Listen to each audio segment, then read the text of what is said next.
We just finished speaking to Stormy Daniels' attorney. During that interview, Mark Stein was observing from the wings, and he joins us now to assess.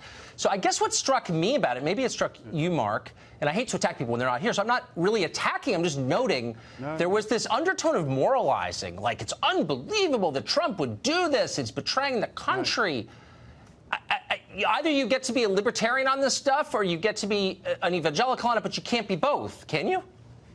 No, and as you said, it's particularly absurd when his client, and I'm glad you mentioned her name because he's now far more famous than the client. Yes, of course. Only in America. Normally in sex scandals, the person having the sex becomes famous. And it's a sad comment on contemporary America that the lawyer representing the person having the sex is now more famous. But as you said... That is, let me just pause and say, that is so deep and true what you just said. I'm printing it out and putting it on my fridge. That's totally right. Sorry, excuse me. No, it's true. And she is playing seedy strip clubs. The worst of the worst, where you're standing on a narrow 18-inch bar while they're throwing dollar bills at you. And she's actually engaged in the same thing that this guy was doing on your show. They both trying to figure out a way to monetize the case. And as you say, his way of monetizing the case is in being on primetime TV shows. And you insulted him by saying it was a $1,000 suit. It's a $4,000 suit.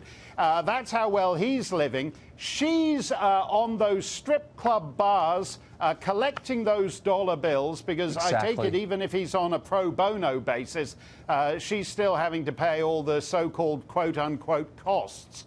But then he says, so look, I don't even judge her in some ways because it's hard to make a living. I don't think you should be dancing in a strip club, but I also know that people, do things they shouldn't do because they're desperate. What infuriates me is when he takes something as depressing as dancing in a strip club in Richmond or Bend, Oregon, where she's something thrown at her, and says, well, that's your choice. That's empowerment as a feminist woman. That's not empowerment. It's sad.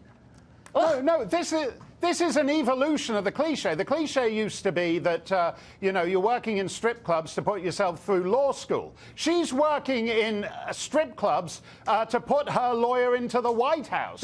She will, I said when this whole thing started that the tragedy of this, he's basically a Category 5 hurricane porn lawyer, and she's like some spindly little clabbered house on the beach that will be left busted, broken up in pieces, and with nothing to show for this. That is so true. In the end, the only ones who thrive are the lawyers, the parasites. And that is actually a metaphor for what's happening in this country more broadly. Shakespeare was right.